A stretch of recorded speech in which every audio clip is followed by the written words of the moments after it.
नमस्कार दोस्तों, स्वागत है आपका आकार आईएएस में।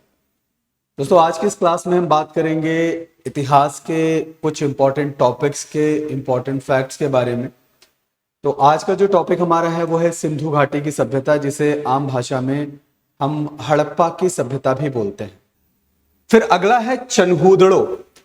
मोहनजोदड़ो के बाद चनहूदड़ो। चनहूदड़ो भी कहां? पाकिस्तान। देखा था ना कि पाकिस्तान के सिंध प्रांत के लड़काना जिला सिंधु नदी के किनारे मोहनजोदड़ो है और दड़ो वाला ही एक चनहूदड़ो आ गया, जो कहां है? ठीक है, सिंध प्रांत में, पाकिस्तान में। नदी भी इसकी क्या है? सिंधु नदी है। कौन सी नदी है? सिंधु। खोज करता है दोस्तों कौन? एनजी मजूमदार। एनजी मजूमदार जो हैं वो इसके डिस्कवरर हैं, खोज करता है किसके? चनहूदड़ो के। ठीक। सैंधव संस्कृति के अतिरिक्त प्राक हड़प्पा संस्कृति के अवशेष जो हैं वो इस जगह से मिलते हैं। सैंधव संस्कृति के अतिरिक्त जो प्राक हड़प्पा संस्कृति यानी कि हड़प्पा संस्कृति की पूर्ववर्ती स्टेज जो है वहां से जो साक्ष्य मिल रहे हैं, ठीक है, जिसे झूकर संस्कृति या झांगर संस्कृति भी क्या कहा जाता है? कहा जाता है। यानी कि ऐसा माना जाता है कि इस सभ्यता से पहले यहां पर एक सभ्यता अस्तित्व में रही जिसे झूगर संस्कृति या फिर झांगर संस्कृति कहा गया। निवासी कुशल कारीगर थे, आर्टिशियंस थे, अच्छे कारीगर थे, अच्छे लेवल पर चीजों को क्या कर रहे थे? बनाते थे। तो कुशल कारीगर कहां मिल रहे हैं? चनहूदड़ो में। ठीक है, कुशल कारीगर कहां मिल रहे हैं? चनहूदड़ो में मिल रहे हैं। प्राप्त अवशेषों में क्या है? अलंकृत हाथी, हाथी का कपाल खंड जो मिला है वो मिल रहा है मोहनजोदड़ो में। हाथी का कपाल खंड कहां मिल रहा है? मोहनजोदड़ो में। और चनहूदड़ो में हाथी का कपाल खंड नहीं मिल रहा है, हाथी का क्या मिल रहा है? अलंकृत हाथी मिल रहा है। मनका बनाने का कारखाना, एक फैक्ट्री मिल रही है दोस्तों यहां पर, ठीक है, जहां क्या बनता था? बीड्स बनते थे। क्या बनते थे? बीड्स बनते थे। तो बीड्स या मनका बनाने का प्रोसेस क्या है?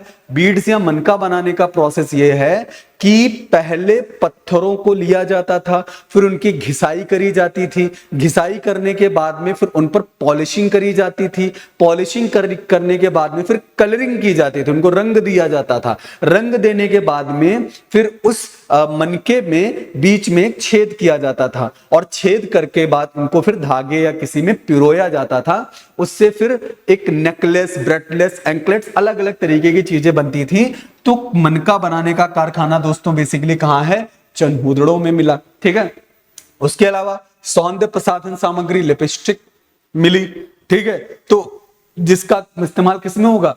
रंग रूप को संवारने में, श्रृंगार करने में किया जाता रहा होगा। वक्राकार ईंटों के साक्ष्य जो हैं वो चनहूदड़ो से मिल रहे हैं। ठीक है, वक्राकार ईंटों के साक्ष्य कहां से मिल रहे हैं? चनहूदड़ो से मिल रहे हैं। एकमात्र ऐसा नगर चनहूदड़ो था जहां दुर्ग का अभाव था। हड़प्पा में दुर्ग है, मोहनजोदड़ो में दुर्ग है, लेकिन चनहूदड़ो में दुर्ग नहीं है। तो एकमात्र ऐसा नगर है, कौन सा नगर है? चनहूदड़ो एकमात्र ऐसा नगर है जहां किसका अभाव मिल रहा है? दुर्ग का अभाव मिल रहा है। कंघा और उस्तरा मिला, नाई भी होगा। कौन होगा? नाई होगा, जो कंघे और उस्तरे का इस्तेमाल करता होगा। कंघे से बालों को संवारता होगा, उस्तरे से दाढ़ी बनाता होगा। ठीक है, हजाम जो है हजामत करता होगा। तो ये चीजें जो हैं ये मिले हैं, एविडेंसेस मिले हैं। कहां मिले हैं? चनहूदड़ो में एविडेंसेस मिले हैं। ठीक है, तो ये चीजें हमने कहां से देखी? चनहूदड़ो में। उसके अलावा हम देखें, ठीक है, फिर कालीबंगा। तो चनहूदड़ो को एक बार रिकॉल करते हैं कि अलंकृत हाथी मिल रहा है चनहूदड़ो से। क्या? अलंकृत हाथी, मनका बनाने का कारखाना, बीड्स मेकिंग फैक्ट्री जो है वो है, सौंदर्य प्रसाधन, लिपस्टिक मिला हुआ है, वक्राकार ईंटें वहां से मिल रही हैं। चनहूदड़ो इज द ओनली टाउन, एकमात्र ऐसा शहर है जहां पर अभाव मिल रहा है। किसका? दुर्ग का अभाव मिल रहा है, सिटाडेल का अभाव मिल रहा है। कंघा, उस्तरा, दाढ़ी बनाने के लिए उस्तरे का इस्तेमाल, बाल खींचने के लिए कंघे का इस्तेमाल, तो कंघा और उस्तरा भी यहां से क्या दोस्तों मिल रहा है। ठीक है, तो ये चीजें हमने कहां देखी? चनहूदड़ो में देखी। आगे बात करते हैं कालीबंगा के बारे में। तो कालीबंगा जो है वो सैंधव साम्राज्य की तीसरी राजधानी मानी जाती है। सैंधव साम्राज्य की कौन सी राजधानी मानी जाती है? तीसरी राजधानी मानी जाती है। कौन सी? कालीबंगा। स्थिति की बात करें, स्थित कहाँ है तो गंगानगर जिला राजस्थान, वर्तमान हनुमानगढ़ जिला। तो आज का जो राजस्थान का हनुमानगढ़ जिला है, राजस्थान वीरों की धरती, हनुमान जी वीर हैं, समझ रहे हो ना। तो राजस्थान का आज का जो हनुमानगढ़ जिला है वहां पे कौन है, कालीबंगा। वहां से कौन स्थित है, कालीबंगा, जो क्या पहले कौन सा था, गंगानगर जिला था। ठीक है, और इसके खोजकर्ता कौन है, अमलानंद घोष इसके खोजकर्ता हैं। प्रमुख उपलब्धि क्या है कि यहां से जुते हुए खेतों के साक्ष्य मिले हैं। तो कालीबंगा एक शहर है जहां से जुते हुए खेतों के साक्ष्य मिले हैं, जिसके आधार पर यह अंदाजा लगाया जाता है कि इस सभ्यता के लोग जो है कृषि में जो फसलों का उत्पादन करते थे, खेतों की जुताई करके करते होंगे।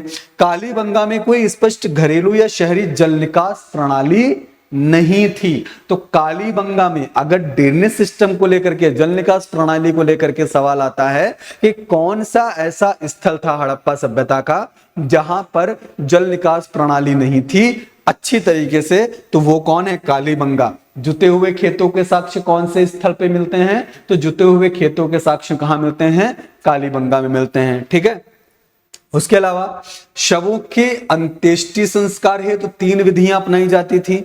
एक था पूर्ण समाधिकरण, दूसरा था आंशिक समाधिकरण, और तीसरा था क्या, दाह संस्कार। एक है पूर्ण समाधिकरण, आंशिक समाधिकरण और दाह संस्कार।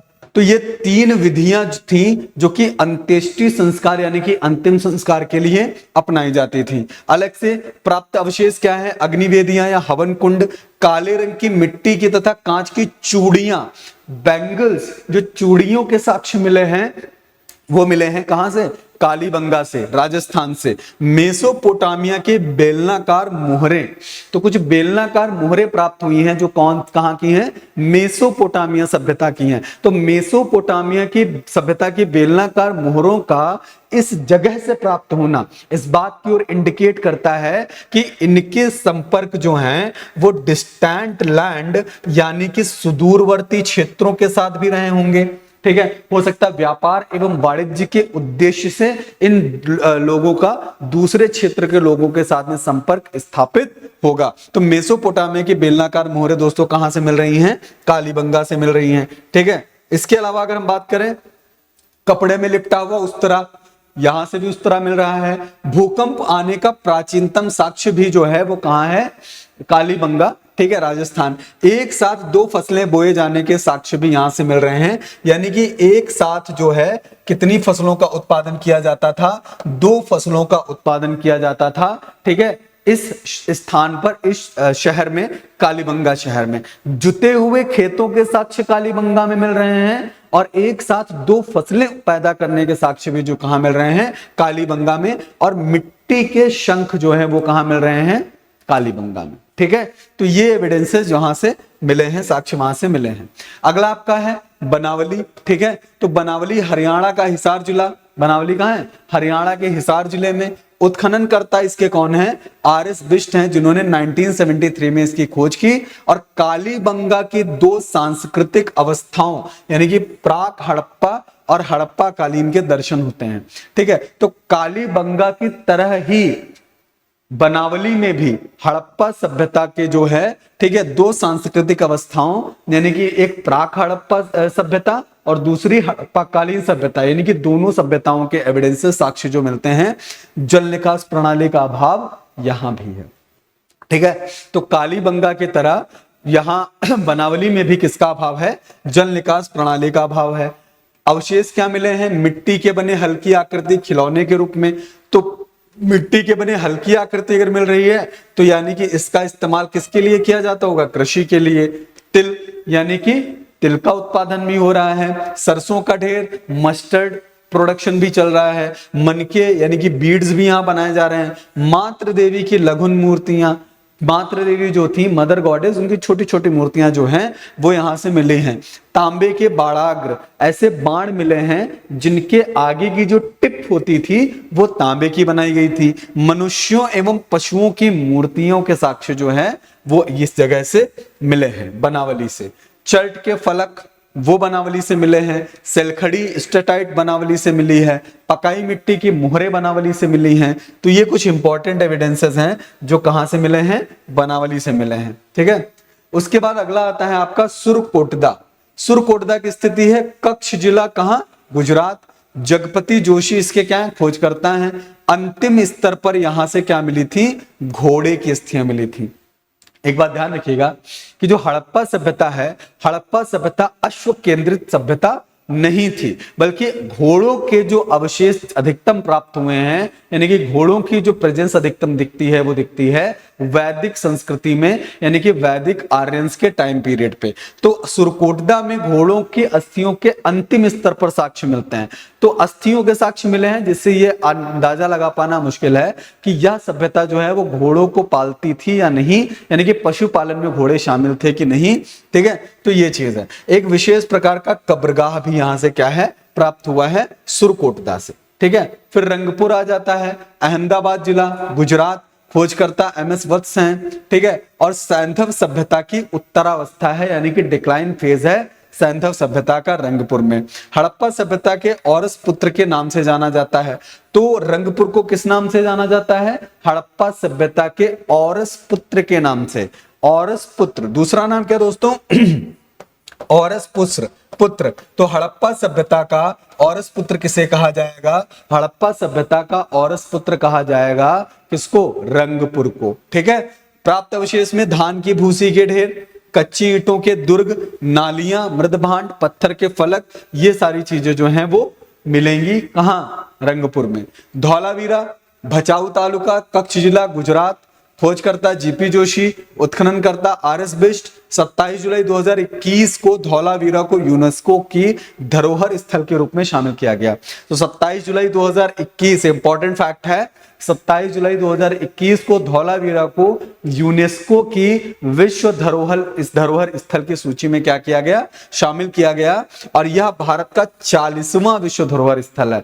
तो यूनेस्को की सूची में भारत के जितने भी धरोहर स्थल शामिल हैं, उन धरोहर स्थलों में धौलावीरा जो है वो 40वां धरोहर स्थल है यूनेस्को की जो है धरोहर स्थलों की सूची में। ठीक है, भारतीय उपमहाद्वीप का चौथा विशालतम हड़प्पा कालीन नगर है। कौन सा, चौथा विशालतम हड़प्पा कालीन नगर है। और अन्य 3 नगर जो हैं वो कौन है, मोहनजोदड़ो, हड़प्पा और बहावलपुर में गनेड़ीवाल। ठीक है, तो जो अभी कहां है, पाकिस्तान में है।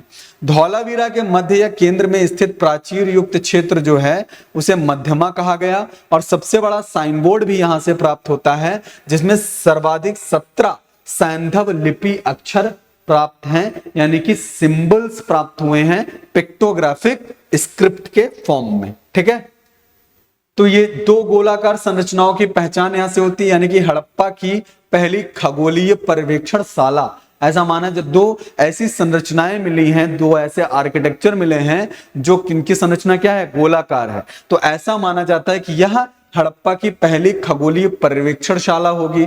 अवशेष विशाल जलाशय मिला है, उन्नत जल प्रबंधन मिल रहा है, नेवले की मूर्ति मिल रही है, पॉलिशदार श्वेत पाषाण खंडों की प्राप्ति जो है वो इस शहर से हो रही है। ठीक है, तो आज हमने जो है कुछ इंपॉर्टेंट शहर, ये सब चीजों के बारे में बात की, हड़प्पा सभ्यता के बारे में।